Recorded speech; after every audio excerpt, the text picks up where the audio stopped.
Student आज जो हम पढ़ते हैं हमारा टॉपिक जो है वो determination of an exercise program, यानी कि एक्सरसाइज प्रोग्राम को हम कैसे डिटरमाइन करते हैं। उसमें जो थे हम इसका फार्मूला थे फिट में मतलब एफ से फ्रीक्वेंसी, आई से इंटेंसिटी, टी से टाइम और टी से टाइप्स भी होता है। अब हम सबसे पहले इसमें फ्रीक्वेंसी को देखते हैं। फ्रीक्वेंसी जो होती है 3 to 4 टाइम्स वीक में होती है, यानी कि हम ऐसी ट्रेनिंग जिसमें हम एक्सरसाइज करवाते हैं 3 to 4 टाइम्स इन वीक में, और ये डिपेंड करते हैं health and age of the individual, यानी कि ये इंडिविजुअल्स के जो जिस पर्सन को हम एक्सरसाइज करवा रहे होते हैं उसकी हेल्थ पे कर रही होती है और उसकी एज पे कर रही होती है। ये 3 to 4 टाइम्स पर वीक करवाते हैं। और इसमें जो होते हैं अगर लो इंटेंसिटी हो तो हम ग्रेटर फ्रीक्वेंसी इसके लिए बेहतर होती है। अगर लो इंटेंसिटी हो तो हम ग्रेटर फ्रीक्वेंसी करवाते हैं रखते हैं। उसके बाद इंटेंसिटी क्या होती है, ये दो मतलब प्रिंसिपल्स पे होती है। एक जो होती है ओवरलोड प्रिंसिपल जो होती है, एक स्पेसिफिसिटी प्रिंसिपल पे होती है। ओवरलोड प्रिंसिपल जो होता है एक ऐसा स्ट्रेस होता है जो ऑर्गेनिज्म होता है, हमारे ऑर्गेनिज्म पे स्ट्रेस आता है जो greater than the regularly encounter during everyday life होती है। जो हम एवरीडे लाइफ एक्टिविटी कर रहे हैं, हम रोज़मर्रा की ज़िंदगी में जो हम एक्टिविटीज़ कर रहे हैं तो हमारे ऑर्गेनिज्म पे जो स्ट्रेस आता है तो उसको हम ओवरलोड प्रिंसिपल कहते हैं। ये किस लिए होता है, कार्डियोवैस्कुलर एंड मस्कुलर एंड्योरेंस को इम्प्रूव करने के लिए होता है। और ओवरलोड जो है वो must be applied to the system होती है। उसके बाद जो होता है एक्सरसाइज लोड जो होते हैं ओवरलोड जो होती है वो अबव द ट्रेनिंग स्टिमुलस होते हैं, यानी कि ये जो होते हैं कार्डियोवैस्कुलर एंड मस्कुलर एंड्योरेंस को इम्प्रूव करने के लिए जो होती है ओवरलोड प्रिंसिपल जो होते हैं कार्डियोवैस्कुलर और मस्कुलर एंड्योरेंस को इम्प्रूव करते हैं। उसके बाद जो ये बताते हैं इसमें जो होती है ट्रेनिंग जो होती है वो इंक्रीज करती है इंडिविजुअल की। अगर हम उसको इंडिविजुअल जो होता है उसमें अडाप्टेशन स्टार्ट हो जाती है। जब वो अडाप्टेशन स्टार्ट हो जाती है तो हम उसको दोबारा से उसकी जो एक्सरसाइज होती है उनको हम इंक्रीज कर देते हैं ताकि वो फर्दर इंप्रूवमेंट करवा सके। ओवरलोड प्रिंसिपल्स क्या होते हैं, ओवरलोड प्रिंसिपल्स होती है जिसमें ओवरलोड प्रिंसिपल्स होती हैं जिसमें जो होते हैं हम डेली एक्टिविटी के दौरान अपने जो हमारे ऑर्गेनिज्म होते हैं उन पर स्ट्रेस कर रहे होते हैं, ज़्यादा ओवरलोड कर रहे होते हैं, जिसकी वजह से cardio vascular and muscular endurance जो होती है वो इम्प्रूव हो रही होती है। उसके बाद जो होती है ये जो होता है एक्सरसाइज लोड जब ओवरलोड हो जाता है above the training stimulus threshold तो कंडीशनिंग रिस्पांस जो होते हैं वो अडाप्टेशन अक्कर्स होती है। उसके बाद जो होती है अडाप्टेशन जो होती है वो गिवन लोड जो होती है वो टेकन की जाती है ट्रेनिंग इंटेंसिटी एक्सरसाइज लोड, यानी कि इसमें जो होती है जब अडाप्टेशन एक आना स्टार्ट हो जाती है इंडिविजुअल्स में तो हम उसकी ट्रेनिंग को इंक्रीज़ कर देते हैं, लोड इंक्रीज ताकि फर्दर हमें इंप्रूवमेंट हासिल हो। और उसके बाद जो होती है ये जो होती है हमारे पास ओवरलोड प्रिंसिपल होती है डिपेंड करती हैं किस पे, इसमें जेंडर पे करती है और हेल्थ पे करती हैं, यानी कि किस पे करती हैं ट्रेनिंग स्टिमुलस थ्रेशोल्ड जो होते हैं activity and age and gender पे करते हैं। उसके बाद जो होते हैं कंडीशनिंग रिस्पांस जो होते हैं कर लिए होते हैं generally 60 to 90% maximum heart rate होती है 60 to 90% होती है और वी टू मैक्स जो होती है 50 to 85% होती है। उसके बाद जो होते हैं हेल्थी इंडिविजुअल्स होते हैं उनमें जो होती है हार्ट रेट जो मैक्स जो होता है वो कितना होता है 70% किस में होता है हेल्थी इंडिविजुअल्स में जो होता है 70% होता है। उसके बाद जो होते हैं सिडेंट्री और डी कंडीशनिंग इंडिविजुअल, यानी कि ऐसे पर्सन जो सिडेंट्री होते हैं यानी कि जो अपने काम बिल्कुल भी नहीं करते, उनमें जो होती है 40 से 50% वी टू मैक्स होती है। वी टू मैक्स कितनी होती है उनमें 40 से 50% इनमें होते हैं सिडेंट्री पीपल में जो अपने काम नहीं कर रहे होते, सिडेंट्री जो बिल्कुल फिजिकल एक्टिविटी नहीं करते। उसके बाद जो exercise does not have the be exhaustive to achieve a training response होता है। इसके बाद जो डिटरमाइनिंग हार्ट रेट मैक्स को हम डिटरमाइन करने के लिए जो होते हैं exercise heart rate for training जो होते हैं प्रोग्राम प्रोवाइड करते हैं basic for the initial intensity of exercise. उसके बाद जो यंग एंड हेल्थी अडल्ट की जो हम मैक्सिमम हार्ट रेट को मेजर्स करते हैं वो कैसे करते हैं, मल्टी स्टेट टेस्ट के जरिए करते हैं। उसमें हम मल्टी स्टेट टेस्ट करवाते हैं। उसके बाद जो होते हैं हम उसकी प्री डिटरमाइंड सब मैक्सिमम टेस्ट करवाते हैं और जो होते हैं लेस एक्यूरेटली कैलकुलेटेड करते हैं 220 मैनिस एज, यानी कि हम उसकी हार्ट रेट को कैसे हम वो फाइंड करते हैं उसका हम मल्टी स्टेट टेस्ट करते हैं, सब मैक्सिमम टेस्ट करवाते हैं और 220 मैनिस एज करते हैं।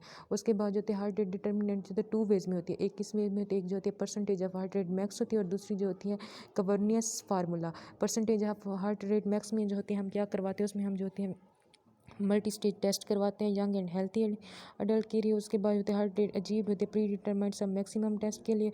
उसके बाद जो होती है हम 220 मैनेज करते हैं एज। उसके बाद जो होती है ये जो कवर्नेस फार्मूला होता है उसमें हम कैसे क्या करते हैं, कवर्नेस फार्मूला क्या होता है, ये जो होते हैं हार्ट रेट रिजर्व होता है जिसमें हम डिफरेंस होता है between the resting heart rate और हार्ट रेट मैक्सिमम, के दरमियान डिफरेंस होता है, जो कवर्नेंस फार्मूला होता है। ये हम जो हार्ट रेट एक्सरसाइज डिटर्मिनेशन जो होते हैं वो 2 वेज होते हैं एक्सरसाइज हार्ट रेट डिटर्मिनेशन। एक जो होती है हार्ट रेट मैक्सिमम परसेंटेज होती है, एक जो होती है कवर्नेंस फार्मूला। उसके बाद जो होते हैं individual at risk. Individual at risk जो होते हैं heart rate max and exercise heart rate जो होती है वो एक्सरसाइज प्रिस्क्रिप्शन होती है। Individual risk for coronary artery होती है, उनको कौन से रिस्क होते हैं, coronary artery disease, individuals with coronary artery disease और other chronic disease and individuals who are elderly are ideally identified based होती हैं और उनको परफॉर्म करते हैं स्ट्रेस टेस्ट। उसके बाद जो है हम अज्यूमिंग करते हैं इंडिविजुअल्स को, कैसे हम अज्यूमिंग उसकी करते हैं, उस 220 माइनस एज करवाते हैं using the formula 220 minus age और प्रोड्यूस सब्सटेंशियल एरर्स होते हैं। उसके बाद जो हार्ट रेट मैक्स जो होते हैं वो सेप्टम लिमिटेड भी होता है, कंसिडर्ड मैक्सिमम होता है सेप्टम लिमिटेड। उसके बाद जो होते हैं इंडिविजुअल जो होते हैं कार्डियो पल्मोनरी डिजीज जो होते हैं वो स्टार्ट करते हैं exercise program depending on their diagnostic age low 40 to 60% of heart rate maximum होती है। यानी कि सबसे पहले हम उसके इंडिविजुअल्स एट रिस्क में हम उसके देखते हैं जिसमें वो हार्ट रेट मैक्सिमम भी होते हैं और हार्ट रेट एक्सरसाइज भी होते हैं। उसमें हम क्या करते हैं एक्सरसाइज प्रिजर्वेशन जो होते हैं क्रोनिक आर्टरी डिजीज या क्रोनिक डिजीज़ भी होते हैं जिसमें स्ट्रेस टेस्ट भी करवाते हैं। और इसमें जो होते हैं अज्यूमिंग करते हैं कि इंडिविजुअल जो होते हैं जिसका हार्ट रेट मैक्स जो होता है उसको हम 220 माइनस एज से मैनेज करते हैं। उसके बाद जो होते हैं इंडिविजुअल जो होते हैं वो कार्डियो पल्मोनरी डिजीज़ के साथ होते हैं वो एक्सरसाइज स्टार्ट करवाते हैं डिपेंडिंग करते हैं डायग्नोस्टिक पे या low as 40 to 60% of heart rate max पे। उसके बाद होते हैं वेरिएबल क्या होते हैं exercise at high intensity for a shorter period of time. Variable क्या होते हैं जिसमें हम एक्सरसाइज करवाते हैं at a high intensity for a shorter period of time. यानी कि एक वेरिएबल्स का मतलब होता है जब हम एक्सरसाइज करवा रहे होते हैं हाई इंटेंसिटी, उनकी इंटेंसिटी जो होती है वो हाई होती है लेकिन जो उसका टाइम पीरियड जो होता है वो शार्ट होता है और उसमें जो वीओ टू मैक्स की इंप्रूवमेंट होती है ज़्यादा। जब इंटेंसिटी हाई होगी और टाइम पीरियड शार्ट होगा तो वीओ टू मैक्स जो इंप्रूवमेंट होती है वो ज़्यादा हो रही होती है बानिस्बत मॉडरेट इंटेंसिटी के। उसके बाद जो होते हैं higher the intensity and longer the exercise. जब मतलब इंटेंसिटी भी हाई होगी और एक्सरसाइज भी लॉन्ग कर रहे हैं तो वो जो होती है ट्रेनिंग इफेक्ट जो होता है उसका फास्टर होता है। उसके बाद जो होता है वीओ टू मैक्स जो होते हैं वो best measures of exercise intensity होती है। यानी कि वीओ टू मैक्स के जरिए हम एक्सरसाइज इंटेंसिटी को बेस्ट भी होते हैं हम उसको मेजर कर सकते हैं। Aerobic capacity and heart rate are linearly related therefore heart rate max is function of intensity होती है। वेरिएबल्स में वो बताते हैं हाई इंटेंसिटी होती है, शार्ट ड्यूरेशन होती है, उसकी वजह ये जो होती हैं ग्रेटर इंप्रूवमेंट होती है वीओ टू मैक्स की। और higher the intensity and the longer exercise interest faster the training effect होता है। अब स्पेसिफिसिटी प्रिंसिपल इसके नेम से ज़ाहिर है यानी कि इसमें स्पेसिफिक टेस्ट करवाते हैं उसकी ट्रेनिंग है। जैसे कि एक स्विमिंग है तो वो स्विमिंग की ट्रेनिंग करता है तो उसका वीओ टू मैक्स स्विमिंग से ही वो इम्प्रूव हो सकता है, वो ना कि रनिंग से। और जो एरोबिक एक्सरसाइज करवा रहे होते हैं उनके भी एरोबिक उसमें एरोबिक होते हैं ना कि नॉन एरोबिक करवा सकते हैं। यानी कि इसमें वो बताते हैं training refers to adaptation in metabolic and physiological system depending on the demand imposed workload and work rest period, muscle strength without a significant increase in total oxygen consumption होती है। एरोबिक और endurance training without training the anaerobic system होती है। उसके बाद जो वो बताते हैं जो एनारोबिक जो होती है ट्रेनिंग जो होती है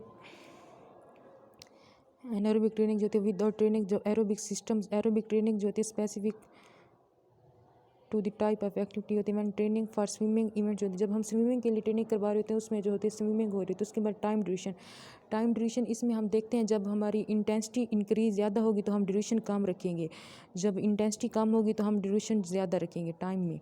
उसके बाद जो होती है इसकी टाइप में देखते हैं कि हम किस तरह की एक्सरसाइज उनको करवाएं, किस टाइप की हो वो इफेक्टिव। जैसे कि एक हम अपर एक्सट्रीमिटी मसल्स की करवा रहे हैं तो उसमें हम अपर एक्सट्रीमिटी मसल को टारगेट करेंगे। और जैसा कि वो stimulus for improving cardiorespiratory fitness होगी larger muscle group that are activated in rhythmic होगी। जब हम उनको अपर एक्सट्रीमिटी मसल्स की करवा रहे हैं तो अपर एक्सट्रीमिटी मसल्स को टारगेट करना चाहिए करते हैं उसके तरह। उसके बाद वॉल्यूम क्या होता है, वॉल्यूम जो होती है क्वांटिटी ऑफ एक्सरसाइज होती है जिसमें आ जाते हैं फ्रीक्वेंसी इंटेंसिटी और टाइम होता है। एग्जांपल जो होता है इसमें minute per week and kilo calorie per week होते हैं। प्रोग्रेशन जो होती है एरोबिक एक्सरसाइज जो होती है इसमें प्रिस्क्रिप्शन होती है डिपेंड करते हैं overall overall health and start of the program होती है। यानी कि प्रोग्रेस करते हैं इसमें वो उसकी हेल्थ पे भी होती है, जेंडर पे भी होती है और उसके फिटनेस गोल्स पे भी होती है। ये जो प्रोग्रेशन होती है इसमें जो होती है हमारे पास टाइम जो होते हैं जब फास्ट टाइम जो टाइम को फास्ट इंक्रीज़ करते हैं फिर फ्रीक्वेंसी इंक्रीज़ हो जाती है, इंटेंसिटी इंक्रीज़ हो जाती है। रिवर्सिबिलिटी प्रिंसिपल, इसके नेम से ही ज़ाहिर रिवर्स होते हैं। जब कोई बंदा मतलब मुसलसल वो एक्सरसाइज करता था, लेकिन वो 2 वीक से स्टॉप कर दी उसने एक्सरसाइज, पहले उसकी जो होती पावर भी इंप्रूव हो रही थी, VO2 मैक्स इंप्रूव हो रही थी, लेकिन जब उसने स्टॉप कर दी तो उसका जो वो प्रोसेस होगा वो रिवर्सिबल हो जाएगा, उलट हो जाएगा, उसका जो पावर होती है वो इंप्रूव नहीं होगी, VO2 मैक्स इंप्रूव नहीं होगी, इसमें वो यही बता रहे हैं। उसके बाद फ्रीक्वेंसी और duration of physical activity required to the maintain certain level of aerobic fitness is less than that of required to improve it होती है। Thank you so much.